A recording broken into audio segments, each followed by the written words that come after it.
You are about to listen to another episode of That Sports Guys podcast, hosted by Craig Forrestall. Find Craig on Twitter at that_sports_guy. The That Sports Guy podcast is proudly featured by NFL Draft Diamonds, your draft coverage king. So sit back, relax, and enjoy some football talk. Hello and welcome to another episode of That Sports Guys podcast. I am Craig Forrestall. You might know me from Twitter as at that_sports_guy. But tonight it is all about Ball State running back Caleb Huntley. Caleb, what's going on with you, my guy? What's going on, man? Hey, not a whole lot. Thanks for making the time to be with us this evening. And I wanted to ask you a little bit about where it is that you come from. You grew up in Atlanta. Caleb, what was growing up in Atlanta like for you? Growing up in Atlanta, it was fun, but it was also, challenging. Went through a couple struggles growing up, but I feel like it made me who I am today. So I don't look at it as a negative, but a positive.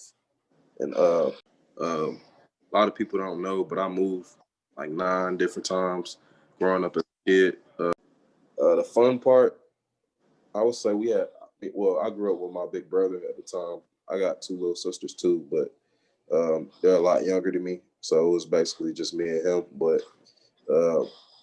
many times we would go outside in the neighborhoods and play football on fields or concrete whenever we could. But I was always the youngest guy out there playing with the older boys, but they never took it light on me for some reason. I feel like that's why I became such a hard-nosed runner or player.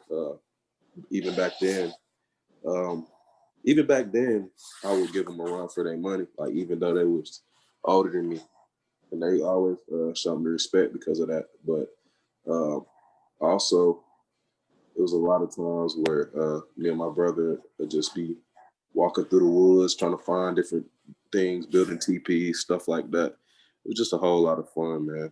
I look back on it now and I kind of miss those days, but I know I had to get to where I am today.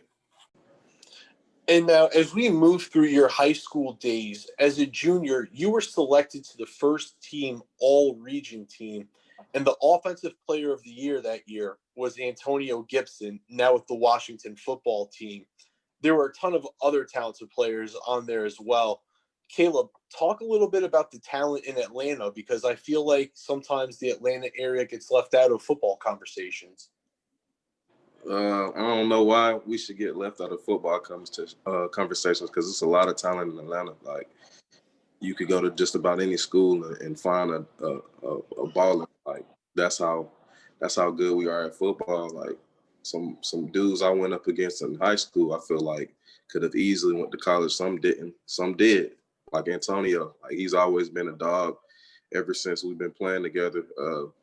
It was just like we play Eagles Landing. You got to watch out for this guy, just like they did the same when they played us. I was like, oh, you got to watch out for Caleb because he can ball. So shouts out to him. Shouts out to everybody who came out of Atlanta. And now, as we move through your final high school days, what was the recruiting process like for you? The recruiting process for me was tough because I messed up my freshman year in high school. So my GPA was like kind of low, and they didn't know if I was gonna finish. They didn't know if I was gonna be what's the word? They didn't know if I was gonna be eligible to play. So I had a lot of JUCOs hitting me up, as well as some FBS schools too. Some of them pulled their offers. I had offers from Minnesota. I had an offer from Kansas, Western Kentucky, Georgia Southern, Ball State. Who else? I'm trying to think. Syracuse offered late, but I didn't really post that. But I was committed to Western Kentucky, and then they pulled their commitment from me. So I mean that kind of hurt. But I just didn't know what I was going to do after that. I didn't know if I was going to be able to, go D1 or go to college. I thought I was going to have to take the JUCO route, but I ended up finishing in Ball State, stuck with me the whole way. So that's why I decided to go to Ball State and be a Cardinal. And now, as a freshman, you ran for over 1,000 yards, finishing with 1,003. You became only the second Ball State freshman running back to go for 1,000 yards, besides Bernie Parmalee. How were you able to transition so smoothly to the college game? Honestly, I really don't even know, but I would say that just the way that I attack football, the way that I attack the game, I've always been a hard runner, a hardworking athlete, and I just attacked everything with my best effort. So they gave me a chance to be on the field, and I'm thankful for Coach Lynch giving me that opportunity. And now you missed a couple of games due to injury as a sophomore, and then you came back as a junior to earn second team All MAC honors, rushing for 1,275 yards. Caleb, what contributed to you bouncing back and breaking out the way that you did? I would just say back to the hard work piece. The way I attacked my recovery when going through that injury. I mean, it was a point where I was getting depressed, and I didn't know if I was going to come back the same or, even play at Ball State again. But I just saw it through and kept working and kept my head down and grinded, and that's why I had a productive season my junior year. Now, talk a little bit about the running scheme that's in place there at Ball State and how it complements you as a running back. So we run a lot of counter and power, and I feel like that compliment me a lot because it just puts me in a position to get downhill. We got great blockers up front. They get on there, man, and drive to the whistle, so that allows me to, get some space and do what I do. And now you've played at an exceptional level this fall, including a 204-yard and 3-touchdown game against Eastern Michigan. Caleb, when you heard that the MAC was going to have a fall football season after so much doubt due to the pandemic, what did that mean to you? What were your emotions when you heard that? I was just glad to be able to play football because that was really my first time that it got taken away. And I wouldn't say I took it for granted, but at the same time, I just didn't know that feeling because it never had happened before. So just getting back with the guys and playing, it was just a blessing. Like it really changed my mindset as to how I view the game. And now during the pandemic, I heard that you were pushing cars as part of your workout routine. How did you get that idea? I got the idea from this guy on our team named Cam Gillentine. They were just like pushing it a couple yards down the street. I was like, man, we should turn this into a competition, see who could push the cars the farthest. So we pushed cars about 200 yards as farthest we could to see who could, go the furthest. And then we just made that part of our routine. And I like it. I'll probably still stick with it, to be honest with you. And now moving to something that is a result of that hard work from pushing those cars in the off season, you recently got an invite to the College Gridiron Showcase All-Star Game. Caleb, what does it mean to you to have this opportunity? It means a lot to me. It just goes to show how much work I put in and how it's finally paying off. And it's just really a blessing and a next step towards my main goal.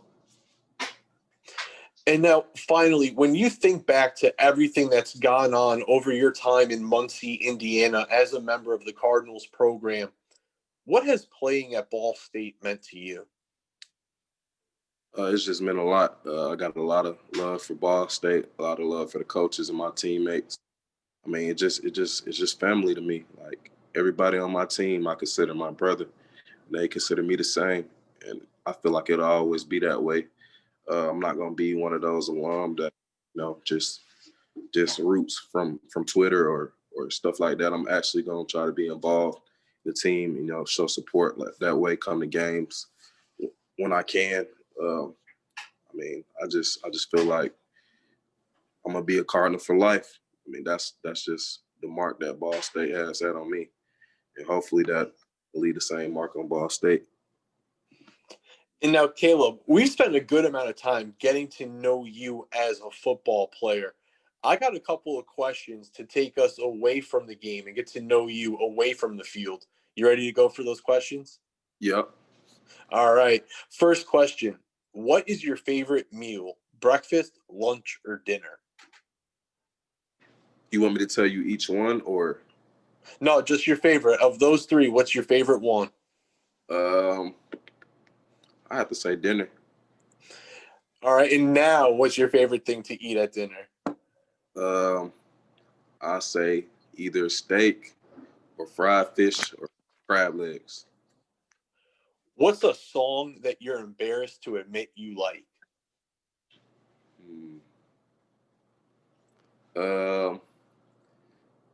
I forgot the song, but it's by Megan Thee Stallion. It's called Body or something. Now, Caleb, if you were a UFC fighter or a boxer, what would your walkout to the ring song be?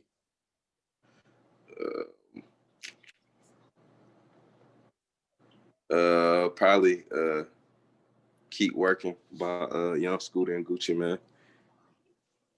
If I gave you $100,000 to start a business, what type of business would you start? I would start a trucking company. What is a little known fact about you? I can cook very well, and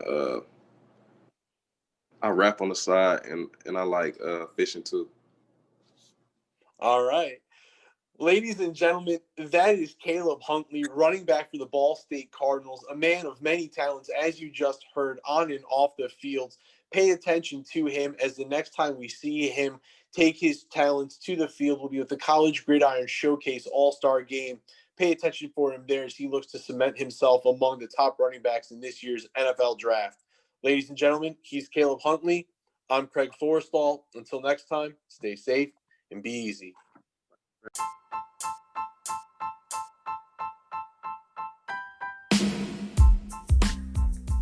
Hey everybody, Craig Forrestall. Thanks for tuning in and listening to another episode of That Sports Guys podcast. Make sure to follow me on Twitter at @that_sports_guy to catch all the latest updates and podcast episodes. Until next time, stay safe and be easy.